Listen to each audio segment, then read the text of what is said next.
Ada karakter anime yang ingin menjadi pahlawan, ada yang ingin menjadi orang kuat, ada yang ingin mengubah dunia. Tetapi Arata Kaizaki tidak menginginkan semua itu. Ketika cerita Relief dimulai, Arata hanya ingin bertahan hidup. Dia berusia 27 tahun, tidak memiliki pekerjaan tetap, tidak memiliki arah hidup yang jelas, dan yang paling menyakitkan, dia sudah mulai kehilangan kepercayaan terhadap dirinya sendiri. Di mata sebagian orang, Arata mungkin terlihat seperti individu yang gagal. Dia berhenti dari pekerjaannya, kesulitan mendapatkan pekerjaan baru, hidupnya pun tidak stabil, dan akhirnya dia mendapatkan tawaran yang terdengar hampir tidak masuk akal, menjadi peserta eksperimen Relief. Meminum obat, mengubah penampilannya menjadi seperti anak SMA, kemudian kembali bersekolah selama 1 tahun. Bagi orang lain, kesempatan seperti ini mungkin terdengar seperti hadiah, tetapi bagi Arata, ini sebenarnya adalah kesempatan terakhir, kesempatan untuk memperbaiki dirinya, kesempatan untuk memahami mengapa hidupnya bisa sampai seperti ini, dan mungkin kesempatan untuk menjawab pertanyaan yang selama ini ia hindari. Sebenarnya, apa yang salah dengan diriku? Namun, disinilah kita harus mulai menghakimi Arata. Apakah dia memang orang dewasa yang gagal? Apakah dia terlalu mudah menyerah? Apakah dia pengecut? Atau apakah masyarakat terlalu cepat melabeli seseorang sebagai gagal ketika orang tersebut tidak mampu memenuhi standar yang mereka tetapkan? Hari ini, kita akan menghakimi Arata Kaizaki.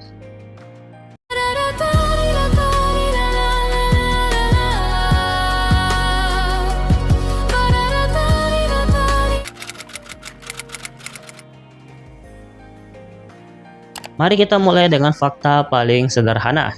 Arata tidak berada dalam kondisi kehidupan yang baik. Setelah keluar dari pekerjaan pertamanya dalam waktu singkat, dia kesulitan mendapatkan pekerjaan baru. Dia kemudian hidup sebagai NEET dan kehilangan kepercayaan dirinya. Dalam cerita, Arata akhirnya menerima tawaran dari Ryo Yoake untuk menjadi subjek eksperimen Relief. Jika kita melihat semuanya dari luar, mudah sekali menghakiminya. Kenapa dia berhenti bekerja? Kenapa dia tidak mencari pekerjaan lebih keras? Kenapa dia tidak mencoba lagi? Kenapa dia menyerah? Pertanyaan-pertanyaan tersebut terdengar masuk akal, tetapi ada masalah. Kita hanya melihat hasil akhirnya. Kita tidak langsung melihat proses yang membuat Arata sampai di titik tersebut. Dan itulah kesalahan pertama ketika kita menghakimi seseorang. Kita melihat seseorang yang jatuh, tetapi tidak melihat berapa lama ia berusaha untuk tetap berdiri.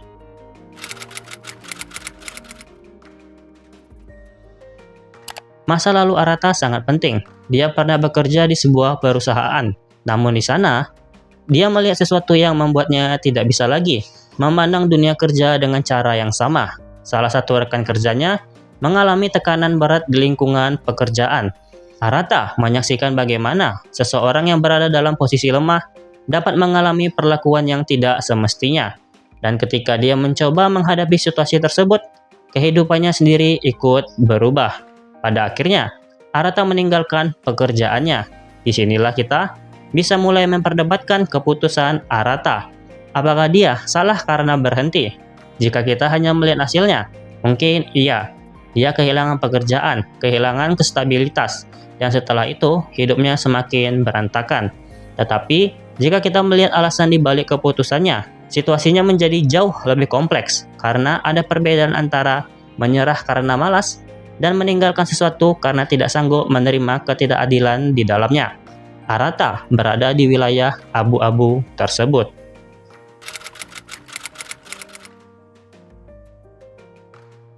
Namun jangan terlalu cepat membela Arata, karena jika kita membuat pembahasan tentang menghakimi, kita juga harus berani mengakui ketika karakter yang kita bahas melakukan kesalahan. Arata memang memiliki kekurangan. Dia dapat bersikap terlalu sinis. Dia terkadang menggunakan humor untuk menutupi masalahnya. Dia juga sering memandang dirinya sendiri sebagai seseorang yang telah gagal. Dan yang paling buruk, dia mulai terbiasa dengan kehidupan yang stagnan. Ini adalah masalah besar, karena kegagalan satu kali tidak sama dengan menyerah selamanya. Ada perbedaan antara aku gagal dan aku adalah orang yang gagal. Kalimat pertama merujuk pada sebuah kejadian. Kalimat kedua menjadikan kegagalan sebagai identitas. Dan Arata mulai terjebak dalam pola pikir yang kedua. Dia bukan hanya gagal mendapatkan pekerjaan, dia mulai meyakini bahwa dirinya memang tidak layak untuk mendapatkan kehidupan yang lebih baik.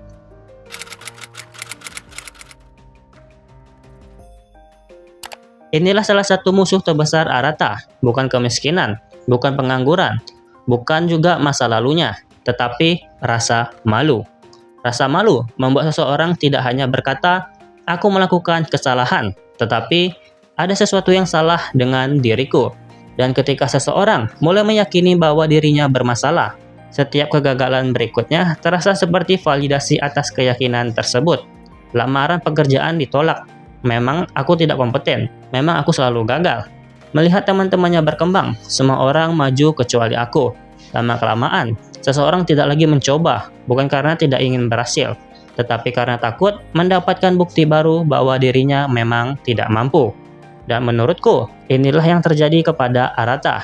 Dia bukan tidak memiliki keinginan untuk maju, dia takut untuk mencoba kembali.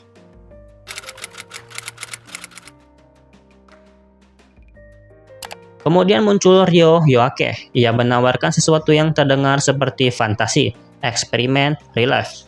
Arata akan kembali memiliki penampilan seperti anak 17 tahun dan menjalani kehidupan SMA selama 1 tahun. Bagi kita, ini adalah premis anime. Tetapi bagi Arata, ini adalah kesempatan untuk melakukan sesuatu yang sangat penting.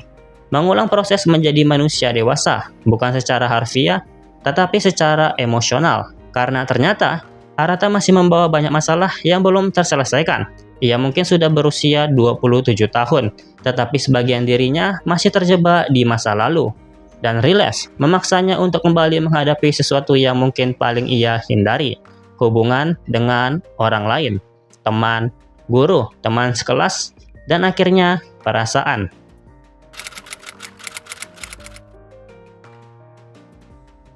Ketika Arata kembali ke sekolah, situasinya menjadi menarik. Dia adalah orang dewasa secara mental, tetapi harus duduk di kelas bersama anak-anak SMA. Dia memiliki pengalaman hidup lebih banyak daripada kebanyakan teman sekelasnya. Dia memahami beberapa hal yang belum mereka pahami, dan karena itu, Arata sering menjadi sosok yang memberikan sudut pandang berbeda. Namun ada hal yang menarik. Meskipun secara mental dia lebih tua, Arata tetap belajar dari mereka. Dia belajar dari Chizuru Hishiro, belajar dari Rena Karui, belajar dari Kazumi Oga, belajar dari teman-teman sekelasnya. Dan ini menunjukkan sesuatu yang penting. Usia tidak menjamin kedewasaan. Arata lebih tua, tetapi bukan berarti dia selalu lebih dewasa. Kadang justru anak-anak tersebut menunjukkan sesuatu yang sudah lama hilang darinya. Kejujuran, keberanian, keinginan untuk mencoba.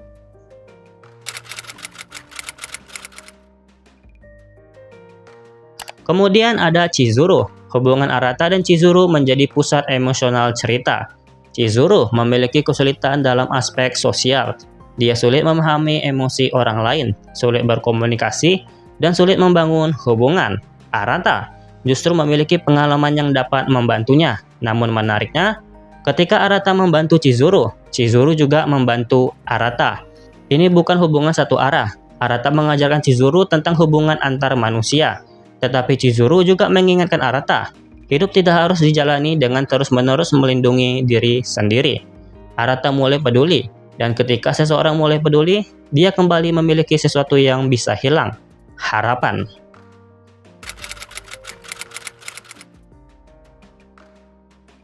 Sekarang kita harus mengkritiknya lagi. Arata sering terlibat dalam masalah orang lain. Kadang dia merasa perlu membantunya. Kadang dia menggunakan pengalaman hidupnya untuk memberikan nasihat. Namun, apakah dia selalu benar? Tidak. Karena pengalaman hidup tidak otomatis menjadikan seseorang memiliki jawaban untuk semua masalah. Kadang Arata terlalu cepat mengambil peran sebagai pemberi solusi. Padahal, dia sendiri masih dalam proses memperbaiki hidupnya. Namun di sisi lain, ada alasan mengapa dia selalu melakukan itu. Arata tahu seperti apa rasanya berada di titik terendah. Dia tahu bagaimana rasanya tidak memiliki siapapun untuk membantu. Karena itu, ketika ia melihat orang lain mengalami kesulitan, dia sulit untuk bersikap acuh. Dan ini menjadi salah satu kualitas terbaik Arata. Dia tidak ingin orang lain mengalami apa yang pernah dia alami.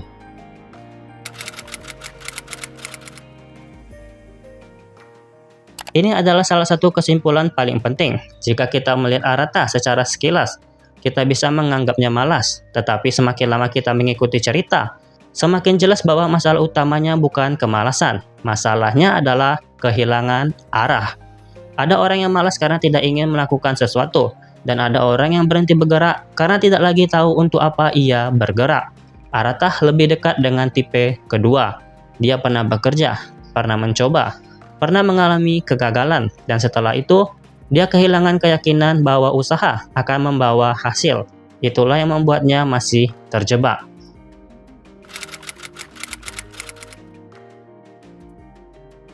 Bayangkan, kamu gagal sekali, kemudian mencoba lagi dan gagal. Kemudian mencoba lagi dan gagal lagi. Pada percobaan berikutnya, kamu mungkin mulai bertanya, untuk apa aku mencoba? Inilah jebakan psikologis yang dialami Arata. Kegagalan bukan lagi sekedar peristiwa. Kegagalan menjadi sesuatu yang ia antisipasi. Karena jika ia mengharapkan kegagalan, maka ia tidak akan terlalu kecewa ketika itu terjadi. Itu adalah mekanisme pertahanan. Jika aku tidak berharap, aku tidak akan kecewa. Jika aku tidak mencoba, aku tidak akan gagal. Jika aku tidak dekat dengan orang lain, aku tidak akan kehilangan mereka. Namun masalahnya, cara hidup seperti itu juga membuat seseorang kehilangan kemungkinan untuk bahagia.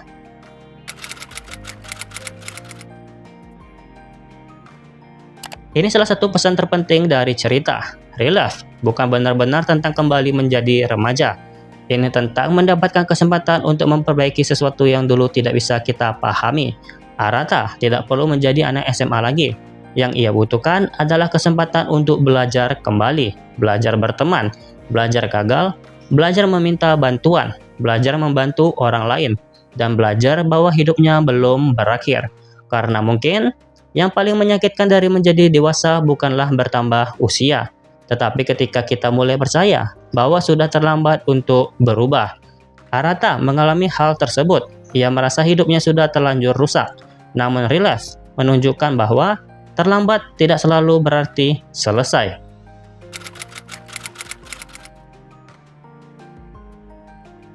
Jadi, apakah Arata benar-benar dewasa? Jawabannya tidak sederhana. Secara usia, jelas. Secara pengalaman, dia lebih tua daripada teman-temannya. Namun kedewasaan bukan hanya soal usia. Kedewasaan juga berarti mampu bertanggung jawab, mampu mengakui kesalahan, mampu memahami perasaan orang lain, dan mampu menerima bahwa hidup tidak selalu berjalan sesuai rencana. Dalam hal tersebut, Arata masih dalam proses belajar. Dan justru itu yang membuat karakternya menarik. Dia bukan figur yang sempurna. Dia adalah seseorang yang sedang belajar sambil membantu orang lain.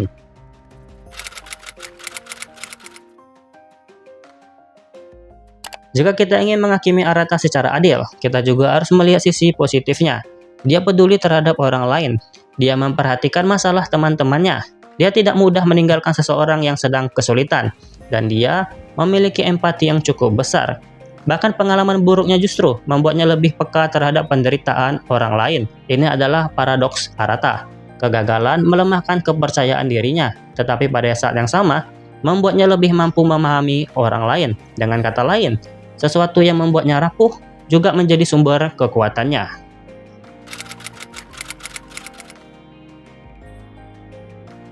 Sekarang kita sampai pada inti cerita. Arata mendapatkan kesempatan kedua. Namun, apakah semua orang pantas mendapatkannya? Pertanyaan ini menarik.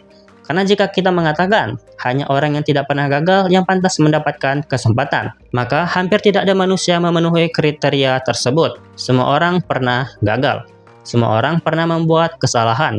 Semua orang pernah menyesal. Perbedaannya hanya seberapa banyak kita belajar darinya. Arata tidak mendapatkan kesempatan kedua karena dia sempurna. Justru karena dia tidak sempurna, dia mendapatkan karena masih ada sesuatu yang bisa diperbaiki.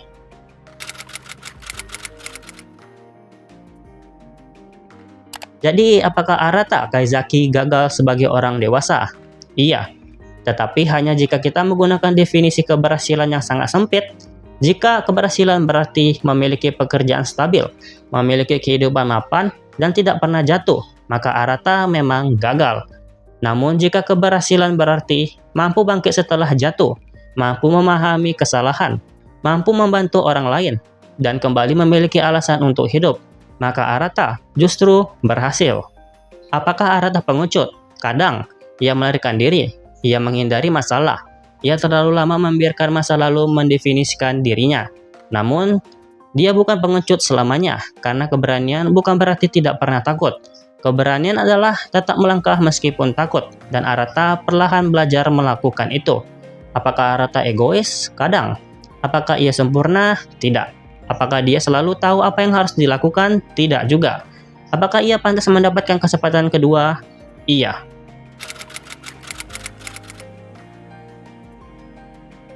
Mungkin alasan Arata begitu mudah dipahami bukan karena dia luar biasa. Justru sebaliknya, dia terasa manusiawi. Dia pernah gagal, pernah kehilangan arah, pernah merasa malu terhadap dirinya sendiri. Ia percaya bahwa hidupnya tidak dapat diperbaiki, dan justru karena itu, perjalanannya terasa dekat dengan realitas. Tidak semua orang mendapatkan kesempatan untuk benar-benar mengulang hidup. Kita tidak bisa kembali ke masa SMA. Kita tidak bisa menghapus kesalahan. Kita tidak bisa memutar waktu. Namun pesan Arata bukan seandainya aku bisa kembali ke masa lalu. Pesannya lebih sederhana. Jika aku masih bisa memiliki kesempatan untuk berubah hari ini, mengapa tidak mencobanya? Arata mengajarkan bahwa kehidupan kedua tidak selalu berarti kembali ke masa lalu. Kadang, kehidupan kedua dimulai ketika seseorang memutuskan untuk berhenti menghukum dirinya sendiri. Ketika seseorang berkata, aku memang gagal, tetapi kemudian melanjutkan, namun aku belum selesai. Dan itulah perbedaan terbesar antara Arata di awal cerita dan Arata di akhir perjalanan. Di awal dia ingin hidup tanpa arah. Di akhir dia mulai memiliki tujuan. Bukan karena semua masalahnya hilang. Bukan karena hidup menjadi mudah. Tetapi karena dia akhirnya memahami bahwa kegagalan tidak harus menjadi identitas. Jadi jika kita benar-benar ingin menghakimi Arata Kaizaki, vonisnya mungkin seperti ini. Bersalah karena terlalu lama menyerah pada dirinya sendiri. Dia membiarkan satu kegagalan membentuk cara pandangnya terhadap seluruh hidupnya. Dia terlalu lama percaya bahwa masa depannya telah berakhir. Namun, tidak bersalah karena memilih untuk bangkit. Karena ketika kesempatan kedua datang, Arata menerimanya. Dan lebih penting lagi, dia menggunakannya untuk berubah. Arata bukan karakter yang menunjukkan bahwa semua orang bisa mengulang masa muda. Dia menunjukkan sesuatu yang jauh lebih sederhana. Kita tidak perlu kembali ke masa lalu untuk memperbaiki hidup. Kita hanya perlu berhenti memperlakukan masa lalu sebagai hukuman seumur hidup. Karena orang yang pernah gagal masih bisa belajar. Orang yang pernah jatuh masih bisa berdiri. Orang yang kehilangan arah masih bisa menemukan tujuan. Dan seseorang yang merasa hidupnya telah berakhir masih bisa menemukan alasan untuk melanjutkan.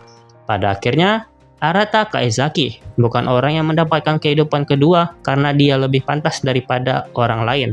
Dia mendapatkannya karena untuk pertama kalinya, dia diberi kesempatan untuk melihat dirinya dari sudut pandang yang berbeda.